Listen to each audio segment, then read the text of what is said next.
ইসলাম পরিষ্কারভাবে বলে দিছে সমাজ এবং রাষ্ট্রসহ জীবনের সকল ক্ষেত্রে সার্বভৌমত্ব, আইন বিধান এবং নিরঙ্কুশ কর্তৃত্ব একমাত্র আল্লাহ। আল্লাহ ছাড়া অন্য কারো সার্বভৌমত্বের মালিক হওয়ার মতো কোনো যোগ্যতা নাই। যে কারণে আল্লাহ ছাড়া অন্য কারো আইন বিধান প্রণয়ন করার এবং আইন বিধানকে সমাজ এবং রাষ্ট্রে প্রয়োগ করার কোনো অধিকার নাই। মানব জাতির সমাজ এবং রাষ্ট্রসহ সমগ্র জীবনকে গঠন করার জন্য, পরিচালনা করার জন্য সৃষ্টিকর্তা আল্লাহ রাব্বুল আলামিন তিনি সার্বভৌমত্বের মালিক হিসেবে যত আইন বিধান প্রয়োজন সবগুলো আইন বিধান দিয়ে কল্যাণকর এবং পরিপূর্ণ একমাত্র জীবন ব্যবস্থা হিসেবে ইসলামকে ঠিক করে দিয়েছে। তাহলে এই ইসলামের ভিতরে মানুষের জন্ম থেকে মৃত্যু পর্যন্ত পরিবার, সমাজ, রাষ্ট্র, ব্যবসা, বাণিজ্য, বিচার, আচার, গোটা জীবনে যত আইনের দরকার সবগুলো আইন কোথায় আছে? ইসলামের ভিতরে আছে। এই কথাটা মানব জাতিকে কি করতে হবে? বুঝাইতে হবে।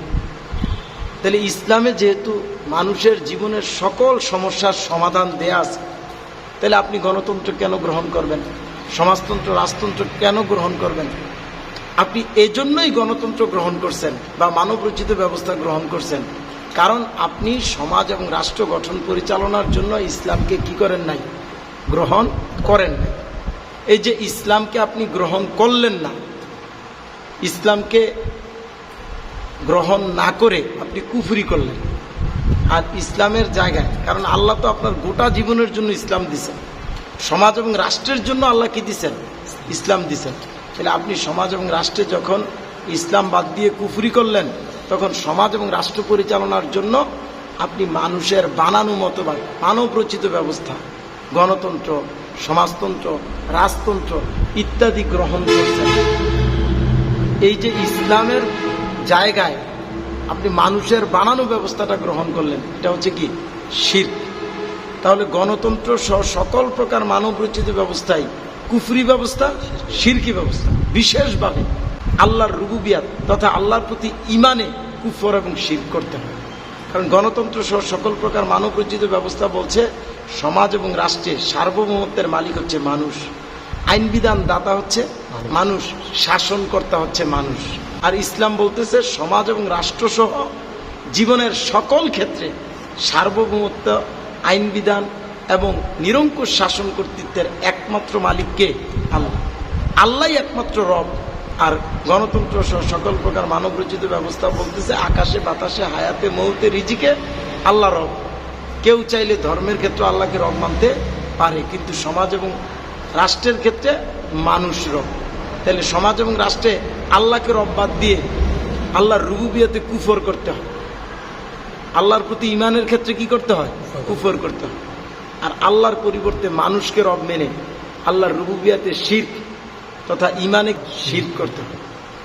2 নম্বরে গণতন্ত্র সহ সকল প্রকার মানব রচিত ব্যবস্থার মাধ্যমে আল্লাহর আইন বিধানের আনুগত্য স্বীকার না করে মানুষের মন গড়া আইন বিধানের আনুগত্য স্বীকার করে আল্লাহর ইবাদতে কুফর এবং শিরক করতে, যার বাস্তবায়নে আল্লাহর মনোনীত সর্বশেষ নবী এবং রাসূল আল্লাহ রসুল হযরত মুহাম্মদ সাল্লাল্লাহু আলাইহি সাল্লামের শর্তহীন আনুগত্য স্বীকার না করে মানুষের বানানো আইন বিধান, সংবিধান দিয়ে যারা নেতৃত্ব দিচ্ছে, কোরআন এবং সুন্নাহর দৃষ্টিতে অবৈধ নেতা, ফেরাউন, নমরুদ, আবু জাহেলের অনুসারী, গজবের নেতা, এই ধরনের নেতাদের নেতৃত্বের আনুগত্য স্বীকার করে রাসূল সাল্লাল্লাহু আলাইহি সাল্লামের নেতৃত্বের আনুগত্যে কুফর এবং শিরিক করতে পারে।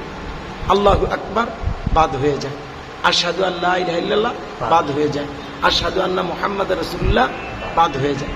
ফলে ঈমান শূন্য হয়ে যায়। আর ঈমান না থাকলে কোনো ব্যক্তির অবস্থান ইসলামে থাকে না। তাহলে ইসলামে না থেকে, ইসলামের বাহিরে থেকে কেউ যদি নামাজ রোজা হজ যাকাত করে হবে? আল্লাহর সন্তুষ্টির আশা করলে হবে? আর এই অবস্থায় মৃত্যুবরণ করলে জান্নাতে যাওয়া যাবে? যাবে না। তাহলে এই জন্য ইসলামী সমাজ, ইসলামী সমাজের সম্মানিত আমির হযরত সৈয়দ হুমায়ুন কবির সাহেবের নেতৃত্বে আল্লাহর বিধান অনুযায়ী আল্লাহ রসুল হযরত মুহাম্মদ সাল্লাল্লাহু আলাইহি সাল্লামের প্রদর্শিত শান্তিপূর্ণ পদ্ধতিতে দাওয়াতের মাধ্যমে জাতির মানুষকে কুফর এবং শিরিক ত্যাগ করে ঈমান এনে গণতন্ত্র সহ সকল প্রকার মানবরচিত ব্যবস্থা তথা জাহিলিয়াত থেকে বের হয়ে ইসলামে ফিরে আসার জন্য আহ্বান করা হচ্ছে।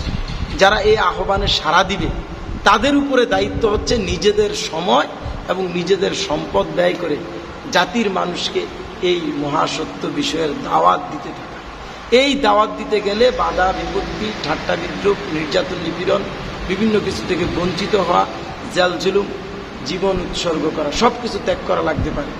কিন্তু যত কিছুই ত্যাগ করেন না কেন ঈমান ত্যাগ করা যাবে। এইভাবে ঈমানের দাবিতে সত্যবাদী যারা সব পরীক্ষায় উত্তীর্ণ হবে, সব ত্যাগ করলো, ঈমান ত্যাগ করবে না। এইরকম সত্যিকার একদল ঈমানদার সৎকর্মশীল লোক তৈরি হলেই আল্লাহ রাব্বুল আলামিন গণতন্ত্র সহ সকল প্রকার মানবরচিত ব্যবস্থা তথা জাহিলিয়াতের মূলোৎপাটন করে আল্লাহর সার্বভৌমত্বের ভিত্তিতে আল্লাহর দেওয়া আইন বিধানের ধারক বাহক নেতা আমিরের নেতৃত্বের মাধ্যমে আল্লাহর আইন বিধান জমিনে কি করবেন? প্রতিষ্ঠা করবেন, মানব জীবনের সকল সমস্যার সমাধান করবেন। আর এইরকম সত্যিকার ঈমানদারও যখন মৃত্যুবরণ করবে তারা জাহান্নাম থেকে মুক্তি পেয়ে জান্নাত লাভ করতে পারবে।